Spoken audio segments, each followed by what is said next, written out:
नमस्कार। आज हम कक्षा 6 की हिंदी पाठ्य पुस्तक वसंत से दूसरा पाठ बचपन पढ़ने जा रहे हैं, जिसको कि कृष्णा सोबती ने लिखा है। इसमें कृष्णा सोबती अपने बचपन की यादों को ताज़ा करते हुए बता रही है कि उनके बचपन के दिन और आजकल के बच्चों के बचपन के दिनों में बहुत बदलाव आ गया है। उनके खान पीन में, रहन सहन में बदलाव आए हैं। यही बात बचपन की यादों को ताज़ा करते हुए बता रही है। कृष्णा सोबती कह रही है, मैं तुम्हें अपने बचपन की ओर ले जाऊंगी। मैं तुम्हें कुछ इतनी बड़ी हूँ कि तुम्हारी दादी भी हो सकती हूँ, तुम्हारी नानी भी, बड़ी बुआ भी, बड़ी मौसी भी। परिवार में मुझे सभी लोग जीजी कहकर पुकारते हैं। हाँ, मैं इन दिनों कुछ बड़ा बड़ा यानी उम्र में सयाना महसूस करने लगी हूँ। सयाना का अर्थ है समझदार, शायद इसलिए कि पिछली शताब्दी में पैदा हुई थी। शताब्दी का अर्थ 100 वर्ष। मेरे पहनने ओढ़ने में भी काफ़ी बदलाव आए हैं। पहले मैं रंग बिरंगे कपड़े पहनती रही हूँ, नीला, जामुनी, ग्रे, काला, चॉकलेटी। अब मन कुछ ऐसा करता है कि सफ़ेद पहनो, गहरे नहीं, हल्के रंग। मैंने पिछले दशकों में तरह तरह की पोशाकें पहनी है। दशकों का अर्थ 10 वर्ष। पहले फ्रॉक, फिर निकर, वाकर, स्कर्ट, लहंगे, गरारे और अब चूड़ीदार और घेरदार कुर्ते। बचपन के कुछ फ्रॉक तो मुझे अब तक याद है। हल्की नीली और पीली धारी वाला फ्रॉक, गोल कॉलर और बाजू पर भी गोल कफ। एक हल्के गुलाबी रंग का बारीकी चुन्नटों वाला घेरदार फ्रॉक, नीचे गुलाबी रंग की फ्रिल, जो फ्रॉक के झालर होती है उसे फ्रिल कहा जाता है। उन दिनों फ्रॉक के ऊपर की जेब में रुमाल और बालों में इतराते रंग बिरंगे रिबन का चलन था। लेमन कलर का बड़े प्लेटों वाला गरम फ्रॉक जिसके नीचे पर टकी थी। 2 ट्यूनिक भी याद है, एक चॉकलेट रंग का और अंदर की कोटी प्याजी, दूसरा गरे और उसके साथ सफ़ेद कोटी। यहाँ लेखिका ने अपनी पोशाक का जिक्र किया है कि वह बचपन में किस तरह की पोशाकें पहनती थी। मुझे अपने मोजे और स्टॉकिंग भी याद है। बचपन में हमें अपने मोजे खुद धोने पड़ते थे। वह नौकर या नौकरानी को नहीं दिए जा सकते थे, इसकी सख्त मनाही थी, अर्थात उनको कुछ काम स्वयं भी करना पड़ता था। हम बच्चे इतवार की सुबह इसी में लगाते। किस काम में? मोजे धोने के काम में और शू पॉलिश करने के काम में। धो लेने के बाद अपने अपने जूते पॉलिश करके चमकाते। जब जूते कपड़े या ब्रश से रगड़ते तो पॉलिश की चमक उभरने लगती। सरवर, मुझे आज भी बूट पॉलिश करना अच्छा लगता है। हालांकि अब नई नई किस्म के शूज़ आ चुके हैं। कहना होगा कि यह पहले से कहीं ज़्यादा आरामदेह है, आराम देने वाले या आरामदायक। हमें जब नए जूते मिलते उसके साथ ही छालों का इलाज शुरू हो जाता था, क्योंकि वो इतने हार्ड होते थे कि जो स्किन होती थी उसके ऊपर छाले हो जाते थे। जब कभी लंबी सैर पर निकलते अपने पास रुई ज़रूर रखते थे। जूता लगा तो रुई मोजे के अंदर, जहाँ छाला हो जाता था तो छाले और जूते के बीच में रुई लगा दी जाती थी। हाँ, हमारे तुम्हारे बचपन में तो बहुत फ़र्क हो चुका है। हर शनिचर को हमें ऑलिव ऑयल या केस्टर ऑयल पीना पड़ता था। शनिचर का अर्थ है यहाँ शनिवार। ऑलिव ऑयल जैतून का तेल और केस्टर ऑयल अरंडी का तेल। यह एक बहुत ही मुश्किल काम था। शनिचर को सुबह से ही नाक में इसकी गंध आने लगती थी, अर्थात लेखिका बता रही है कि पीने से पहले ही इसकी गंध नाक में आने लगती थी। गंध का अर्थ खुशबू। छोटे शीशे के गिलास जिन पर ठीक खुराक के निशान पड़े रहते, उन्हें देखते ही मितली होने लगती। मितली का अर्थ उल्टी होना। मुझे आज भी लगता है अगर हम न भी पीते तो शनिवारी दवा तो कुछ ज़्यादा बिगड़ने वाला नहीं था, सेहत ठीक ही रहती। अर्थात लेखिका बता रही है कि मैं ज़बरदस्ती पिलाया जाता था। तुम्हें बताऊंगी कि हमारे समय और तुम्हारे समय में कितनी दूरी हो चुकी है, यहाँ तक कि बचपन की दिलचस्पियाँ भी बदल गई है। याद रहे उन दिनों कुछ घरों में ग्रामोफोन थे, केवल ग्रामोफोन, रेडियो और टीवी नहीं थे। हमारे बचपन की कुल्फी आप लोगों के बचपन की आइसक्रीम है। हमारे बचपन का कचौड़ी समोसा पेटीज में बदल गया। सहतूत और फाल से खसखस के शरबत कोक पेप्सी में अर्थात कोल्ड ड्रिंक में चेंज हो गए। उन दिनों कोक नहीं, लेमनेड विमटो मिलती थी। शिमला और नई दिल्ली में बड़े हुए बच्चों को वेंगर्स डेविको रेस्तरां की चॉकलेट और पेस्ट्री मज़ा देने वाली होती। हम भाई बहनों की ड्यूटी लगती शिमला मॉल से ब्राउन ब्रेड लाने की।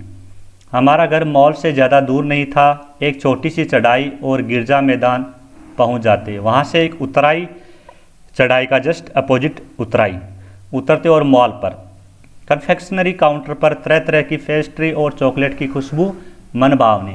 कन्फेक्शनरी काउंटर बोलते हैं जहां नमकीन, बिस्किट, ये खाने की चीज़ें मिलती है। हमें हफ्ते में एक बार चॉकलेट खरीदने की छूट थी। सबसे ज़्यादा मेरे पास ही चॉकलेट टॉफ़ी का स्टॉक रहता था, अर्थात लेखिका उनको धीरे धीरे खाया करती थी। मैं चॉकलेट लेकर कभी खड़े खड़े नहीं खाती, घर लौटकर साइड बोर्ड पर रख देती और रात के खाने के बाद बिस्तर पर लेटकर मज़े ले लेकर खाती थी। शिमला के काफल भी मुझे याद आते हैं, खट्टे मीठे, एकदम लाल, कुछ गुलाबी, रस भरे हुए कसमल। सोचकर ही मुंह में पानी आ जाए। अच्छा, मुंह में पानी आने का अर्थ बहुत स्वादिष्ट होना। चेस्टनट एक और गजब की चीज़, आग पर भुने जाते और फिर छिलके उतारकर सीधे मुंह में ले लिए जाते थे। चने जोर गरम और अनारदाने का चूर्ण, ये और दो चीज़ खाने की थी फेमस। हाँ, चने जोर गरम की पुड़िया जो तब थी वह अब भी नज़र आती है, उसमें कोई चेंज नहीं हुआ है। पुराने कागज़ों से बनाई हुई उस पुड़िया में नीरा हाथ का कमाल है, अर्थात हाथ की कलाकारी से वह पुड़िया बनाई जाती थी। उसमें किसी मशीन का या किसी टेक्नोलॉजी का यूज नहीं किया जाता था, केवल हाथ से बनाई जाती थी। नीचे से तिरछी लपेटते हुए ऊपर से इतनी चौड़ी कि चने आसानी से हथेली पर पहुंच जाए। एक वक्त था जब फिल्म का गाना चना जोर गरम बाबू में लाया मज़ेदार, चना जोर गरम बाबू में लाया मज़ेदार।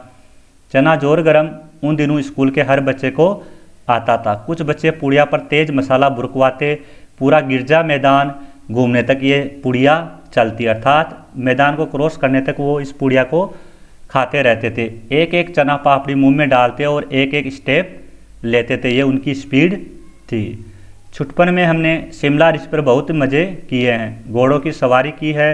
शिमला के हर बच्चे को कभी न कभी ये मौका मिल ही जाता था। हम जाने क्यों घोड़ों को कुछ कमतर करके समझते थे। लेखिका बता रहे कि उन घोड़ों को हम कमज़ोर समझते थे। कमतर का अर्थ है कमज़ोर। उन पर हंसते थे। ननिहाल के घोड़े खूब हष्ट पुष्ट और खूबसूरत। वो कह रही है कि इन घोड़ों की बात फिर कभी करेंगे। शाम को रंग बिरंगे गुब्बारे, सामने जाखू का पहाड़, ऊंचा चर्च, चर्च की घंटियां बजती तो दूर दूर तक उनकी गूंज फैल जाती।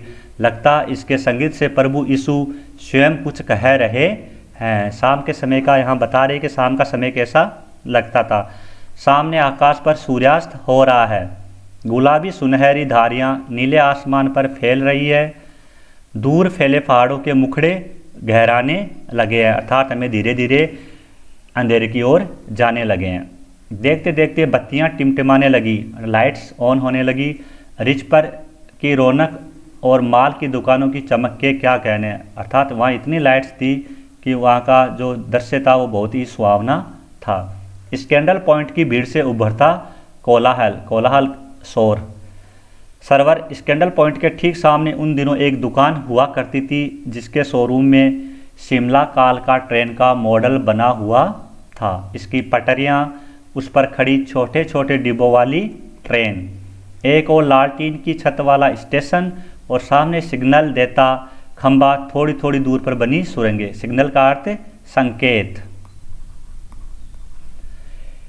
पिछली सदी में तेज रफ्तार वाली गाड़ी वही थी। कौन सी गाड़ी? शिमला काल का ट्रेन। कभी कभी हवाई जहाज भी देखने को मिलते थे, अर्थात उस समय बहुत ही कम हवाई जहाज उड़ा करते थे। दिल्ली में जब भी उनकी आवाज़ आती, बच्चे उन्हें देखने के लिए बाहर दौड़ते और उनको कैसा फील होता कि एक भारी भरकम पक्षी उड़ा जा रहा है, किस तरह? पंख फैलाकर। यह देखो और वह गायब, अर्थात वह कुछ समय के लिए दिखाई देता था। उसकी स्पीड इतनी तेज थी कि वह आंखों से ओझल हो जाता था, आंखों से गायब हो जाता था। उसकी स्पीड ही इतनी तेज लगती थी। हाँ, गाड़ी के मॉडल वाली दुकान के साथ एक और ऐसी दुकान थी जो मुझे कभी नहीं भूलती, अर्थात मैं कभी नहीं भूलती। यह वह दुकान थी जहाँ मेरा पहला चश्मा था। वहाँ के आँखों के डॉक्टर अंग्रेज थे। शुरू में चश्मा लगाना बड़ा अटपटा लगा। छोटे बड़े मेरे चेहरे की ओर देखते और कहते, आंखों में कुछ तकलीफ है? इस उम्र में ऐनक? दूध पिया करो। मैं डॉक्टर साहिब का कहा दोहरा देती, कुछ देर पहनोगी तो ऐनक उतर जाएगी। अर्थात लेखिका कह रही कि डॉक्टर ने मुझे कहा था कि कुछ दिनों के बाद आपका चश्मा, आपकी ऐनक उतर जाएगी। और यही बात मैं यहाँ पूछने वाले जो छोटे बड़े होते थे, जो मुझे पूछते थे कि इस उम्र में चश्मा लग गया, उनको मैं यही बात दोहराती कि मेरा चश्मा कुछ दिनों बाद उतर जाएगा। वैसे डॉक्टर साहिबा ने पूरा आश्वासन दिया था। किस बात का आश्वासन? कि थोड़े दिनों में चश्मा उतर जाएगा, लेकिन चश्मा तो अभी तक नहीं उतरा, नंबर बस कम ही होता रहा। मैं अपने आप इसकी जिम्मेवार हूँ। लेखिका कह रही कि मेरे चश्मा क्यों लगा, इसकी जिम्मेदार मैं खुद हूँ। और बताती है, जब आप दिन की रोशनी को छोड़कर रात में टेबल लैंप के सामने काम करोगी तो और क्या होगा, चश्मा ही लगेगा। हाँ, जब पहली बार मैंने चश्मा लगाया तो मेरे एक चचेरे भाई ने मुझे छेड़ा, देखो देखो कैसी लग रही है। उसे बता रही है कि चश्मा लगाने के बाद उसने मुझे क्या कहा। कह रहा था, आंखों पर चश्मा लगाया ताकि सूझे दूर की, यह नई लड़की को मालूम सूरत बनी लंगूर की। मैं खीजी की, मुझ पर यह क्यों दोहराया जा रहा है। लेखिका कह रही है कि मुझे ऐसा लगता कि मुझे ये बात क्यों कह रहा है, पर शेर बुरा ना लगा। यहाँ शेर का अर्थ है शायरी। जब वह चाय पीकर चले गए तो मैं अपने कमरे में जाकर आईने के सामने खड़ी हो गई। कई बार अपने को देखा, ऐनक उतारी, फिर पहनी, फिर उतारी, देखती रही। मतलब बार बार ऐनक उतारना और लगाना, ये सब कुछ उसने दर्पण के सामने किया कि उसका चेहरा कैसा लग रहा है। सूरत बनी लंगूर की, नहीं नहीं, हाँ हाँ हाँ। वो बात जो इनके कानों में गूंज रही थी कि वो बच्चा कह रहा था, उसका वो चचेरा भाई कह रहा था कि सूरत, चश्मा लगाने के बाद आपकी सूरत लंगूर की तरह हो जाती, तो वो उसको सोचकर फील कर रही थी। मैंने अपने छोटे भाई का टोपा उठाकर सिर पर रखा। कुछ अजीब लगा, अच्छा भी और मजाकिया भी। तब की बात थी, अब तो चेहरे के साथ घुल मिल गया है चश्मा। लेखिका कह रही है कि अब तो चश्मे के बिना बिल्कुल भी नहीं रहा जाता। जब कभी उतरा हुआ होता है तो चेहरा खाली खाली लगने लगता है। अर्थात वह कहती है कि अब तो चश्मे के बिना बिल्कुल भी नहीं रहती। याद आ गया वह टोपा, काली फ्रेम का चश्मा और लंगूर की सूरत। हाँ, इन दिनों शिमला में मैं सिर पर टोपी लगाना पसंद करती हूँ। तथा लेके कह रहे कि मैं टोपी भी लगाती हूँ। मैंने कई रंगों की टोपियाँ जमा कर रखी है, अर्थात कलेक्ट, इकट्ठी कर रखी है। कहाँ दुपट्टों का ओढ़ना और कहाँ सहज सहल सुबेते वाली हिमाचली टोपियाँ।